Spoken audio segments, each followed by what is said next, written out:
అన్న తీన్మార్ మల్లన్న ఎందుకు సైలెంట్ అయ్యాడు ప్లీజ్ చెప్పండి. తీన్మార్ మల్లన్న ఎందుకు సైలెంట్ అయ్యిందంటే ఒక బీసీ వ్యక్తి చావుకు కారణమైంది కదా. ఒక బీసీ వ్యక్తి చావుకు కారణమైనాక ఆ బీసీ వ్యక్తి చావుకు కారణం ఎవడని ఈ ప్రభుత్వం విచారణ చేయాలి, ఈ పోలీస్ వారు కేసు ఫైల్ చేయాలని చిలక ప్రవీణ్ లాంటి వాళ్ళు డిమాండ్ చేసిండు. ఉలిక్కిపడ్డ తీన్మార్ మల్లన్న ఏం చేసిండు, మా మీదనే రివర్స్ కంప్లైంట్లు ఇచ్చిండు పోలీస్ స్టేషన్లలో. మేమేం చేసినాం, ఏకంగా ఎన్హెచ్ఆర్సీని సంప్రదించినాం. ఎన్హెచ్ఆర్సీని సంప్రదించి టోటల్గా తెలంగాణ వ్యాప్తంగా ఉన్న అన్ని ఛానల్స్కి చేరేలాగా ప్రజలందరికీ విస్తృతంగా ఈ విషయం తెలిసేలాగున పెద్ద ఎత్తున ఎన్హెచ్ఆర్సీ నుండి ఒక లైవ్ పెట్టినాం. దగ్గర 40 మంది డిజిటల్ మీడియా జర్నలిస్టులను కలిసి పెద్ద ఎత్తున లైవ్ పెట్టినాం. ఇది కాస్త ముఖ్యమంత్రి గారి దృష్టికి పోయింది. ముఖ్యమంత్రి గారికి సంబంధించిన ఒక ప్రధానమైన వ్యక్తి తీన్మార్ మల్లి ఆఫీస్కి వెళ్ళి సైలెంట్ అవు, వెంటనే సైలెంట్గా అక్కడ డిజిటల్ మీడియా జర్నలిస్టులు దీన్ని చాలా బలంగా ప్రశ్నిస్తున్నారు.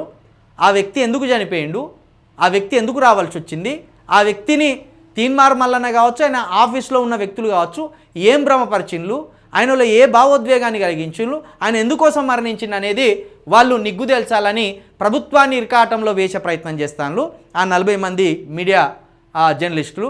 కాబట్టి నువ్వు సైలెంట్ అవు, అన్నీ మూసుకొని కూసోబిడ్డా అని చెప్పిండ్రు అన్నాడు. మేము ఎప్పుడైతే ప్రెస్ మీట్ పెట్టి వచ్చినామో ఆ తెల్లారి నుండి 15 రోజులు తీన్మార్ మల్లన్న లైవ్ ఇయ్యలే, బంద్ పెట్టి అన్నీ మూసుకొని ఇంట్లో కూర్చొని బీడీలు సిగరెట్లు కాల్చుకుంటున్నాడు. ఇక దాంతోపాటు అన్నదమ్ములు ఇద్దరు అనుకున్నారు, తీన్మార్ మల్లన్న వాళ్ళ అన్నును ఆయన ఇద్దరు అనుకున్నారు. ఎందుకంటే ప్రజల దగ్గర నుంచి దోపిడీ చేసిన పైసా పంచుకోవడంలో ఇద్దరికి విభేదాలు వచ్చినాయి. మేడిపల్లిలో రీసెంట్గా 3 కోట్లతో ఇల్లు కట్టిండట, వాళ్ళన్న 2 కోట్లతోటి ఆయన ఇల్లు కట్టుకున్నాడట. వీళ్ళు చూడుర్రి ప్రశ్నిస్తామని చెప్పి వచ్చి ఛాయ పైసలని అడుక్కొని ఏ స్థాయికి ఎదిగినలో చూడుర్రి వీళ్ళు. సరే ఎదిగితే ఎదిగినావు నీ నాశనానికి, మా పైసలు నాశనం చేసి నీ బొంద మీద పోతే 3 కోట్లు పెట్టి ఒక కాడ ఇల్లు కట్టుకున్నావు. మళ్ళీ ఆనందమయ్య అపార్ట్మెంట్స్లోకి ఇల్లు ఉంటుంది నాకు, అదో 2 కోట్ల విలువ చేసి ఇల్లు, ఒక దగ్గర 2 కోట్ల విలువ చేసి ఇల్లు, మేడిపల్లిలో 3 కోట్ల విలువ చేసి ఇల్లు. వీళ్ళన్న ఒక చిన్న సాఫ్ట్వేర్ ఎంప్లాయీ 60,000-70,000 జీతం వచ్చేది, 60,000-70,000 జీతం వచ్చినోడు ఇప్పుడు 2 కోట్లతో ఇల్లు కట్టుకున్నాడు వీళ్ళన్న. సరే సంపాదించుకున్నావు, మళ్ళీ ప్రజల పక్షాన కొట్లాడుతున్నావా? లేదు. నిరుద్యోగులంతా కలిసి దిల్సుఖ్ నగర్లా, అశోక్ నగర్లా ధర్నాలు చేస్తా అంటే నువ్వు ఇంట్లో పంటావు.